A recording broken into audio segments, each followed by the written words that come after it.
Thank you, Jeffrey, and I agree with what everyone has said. We are on good hands and a good trajectory. I've been a NELA Illinois member for over 15 years and an affiliate board member and officer for almost as long.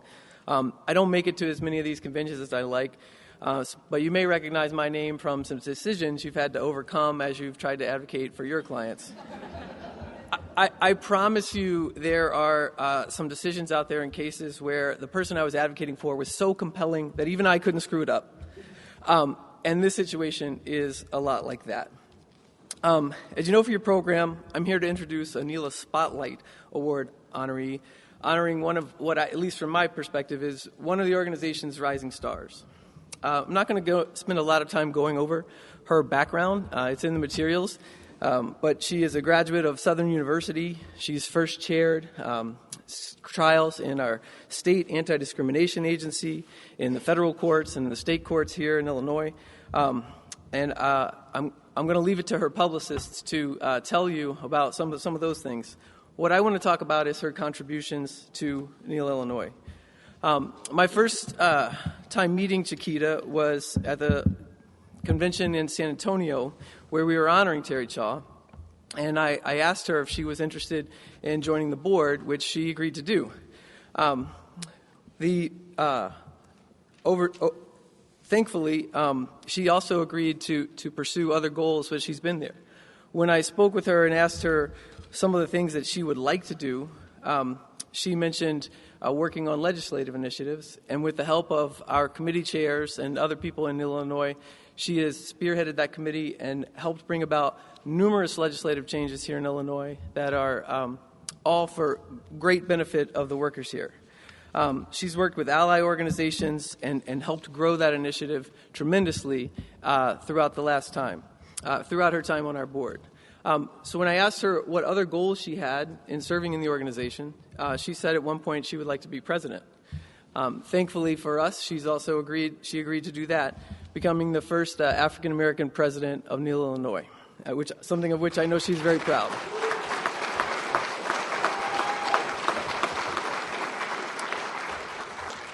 As president of NELA Illinois, when I talked with her about what her goals would be for that, she said, I want to make sure to bring the people behind me coming up and focus on law students.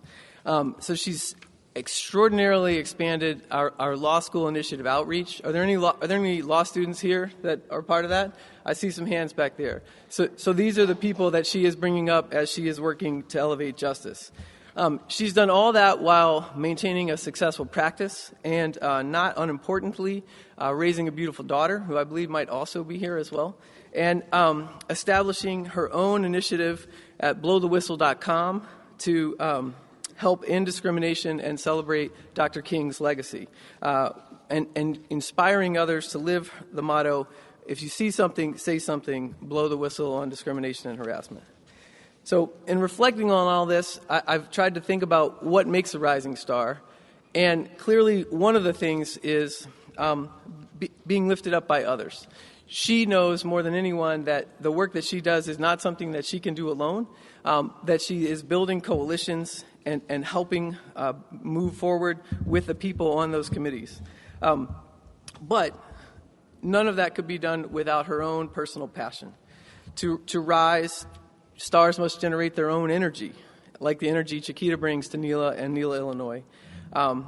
I've had countless interactions like the one in San Antonio where I encourage people to get involved, and many petered out, but not Chiquita's. Her star has kept rising because of her energy and her personal passion and determination to achieve audacious goals that she will continue to work towards going forward.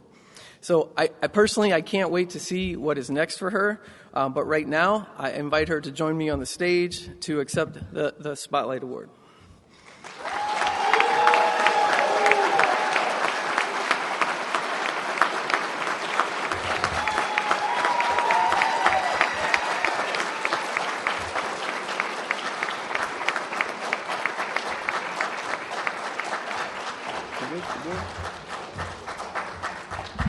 On behalf of NELA Illinois, on behalf of NELA, we present this award to Chiquita Hall-Jackson with deepest gratitude for your distinguished service to the NELA community inspiring leadership and commitment to justice for workers. The 2023 Spotlight Award, Elevating Justice, June 29th, 2023.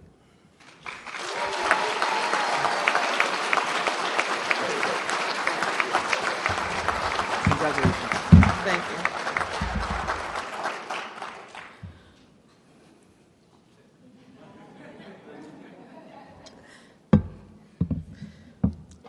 you. Good evening, all. I told Brian when I was sitting in a board meeting and I heard that National wanted to honor somebody, I didn't want to be cocky and automatically assume it was me. But as the conversation progressed, I had an inkling that it was possibly me. And so, of course, the excitement came. But however, I just want to, as I was preparing for this, I understood I had to prepare a 3 to 5 minute speech, and I literally just didn't know what to say. And my team member texted me this morning and said, "Did you see what the Supreme Court did today?" And my team member is an Irish woman that has worked with me over 3 years, and she's very much Team Chiquita. And for her to, even think about me and the people that look like me in that moment touched my heart. And then I went to my Facebook, and one of my great classmates had put on there the words of Justice Ketanji Brown. And I'll quote just one line of what she stated. But deeming race irrelevant in the law does not make it so in life. She gave a nice paragraph worth of stuff, but I thought that was the most strongest part. For anyone that's confused with what happened, pretty much the Supreme Court has just decided and ruled on the idea that affirmative action in colleges is no longer a thing. But I'm here to say, with or without affirmative action, I'm going to be standing here. I want to continue to root people that looks like me, that have checked any protected box on the EEOC questionnaire. And I encourage you all to reach back and pull up people, whatever your protected class is, whatever your group, whatever your ethnicity and your nationality is, go back and pull your people up. Encourage them to continue to go after their dreams. There is a group of individuals that are on a mission to destroy this country in any way they can. They started off with Roe v. Wade. Now they're going after affirmative action. And I can guarantee you workers' rights is not too far along. Business is more important than any human being life to a certain group of people.